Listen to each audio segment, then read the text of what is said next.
এখন তো আমরা নামাজ পড়ি না, সবাই আজান দিছে মসজিদে, খতিব সাহেব আলোচনা করে, মার্কেটে দোকান খোলা, ক্রেতা বিক্রেতা উভয় দোকানে আসে না নাই? আসে না নাই? সূরা বাকারা আয়াত 43 আল্লাহ বললেন ওয়া আকিমুস সালাতা ওয়া আতুজ যাকাতা ওয়ারকাউ মা'আর রাকিঈন। কি বলছে? নামাজ প্রতিষ্ঠা করো। যদি ইসলামী রাষ্ট্র ব্যবস্থা থাকতো, একটা লোক, একটা ক্রেতা, একটা বিক্রেতা আজান দেওয়ার পর থেকে জামাত শেষ হওয়ার আগ পর্যন্ত খোলা থাকার কোনো সুযোগ নাই, কোনো দোকানে থাকার সুযোগ আছে? আছে? নাই। এখন এখান থেকে সিদ্ধান্ত নেন, আগামী দিন ইসলামের বাংলাদেশ, আগামী দিন আমরা বাংলার জমিনে ইসলামী রাষ্ট্র ব্যবস্থা কায়েম চাই। রাজি আছেন না মুসলমান? হাত তুলে দেখান। আল্লাহ কবুল করুক বলে আমিন।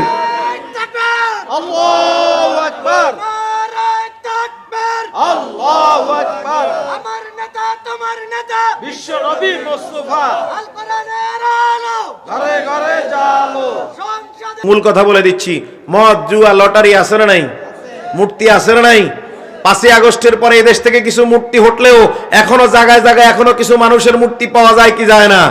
যায় কি যায় না? সূরা মাইদা আয়াত নাম্বার 90 আল্লাহ রাব্বুল আলামিন বললেন ইন্নামাল খামরু ওয়াল মাইসিরু ওয়াল আজলামু ওয়াল আনসাবু রিজসুম মিন আমালিশ শাইতান। আল্লাহ বললেন মদ, জুয়া, লটারি, মূর্তি পূজা সব কিছু কার কাজ? শয়তানের। কার কাজ? কথা বলেন, কার কাজ? এখন বিড়ি খামু না ছাড়মু? 2 বোতল ডেলি লাগবো কি লাগতো না? কথা কয় না? লাগবো না, ঠিক কি না? ইসলামী রাষ্ট্র ব্যবস্থা যদি কায়েম হয়ে যায়, 2 দিন পরে রোজা আসতেছে, মনে আছে আপনাদের? গত বছর রোজার 1 সপ্তাহ আগে আওয়ামী লীগ সরকার এই দেশের মানুষের জন্য, মদখোরদের জন্য মদের ট্যাক্স ফ্রি করে দিছিল, আর রোজাদারদের জন্য খেজুরের ট্যাক্স দ্বিগুণ করছিল, মনে আছে? করছে কি করে নাই?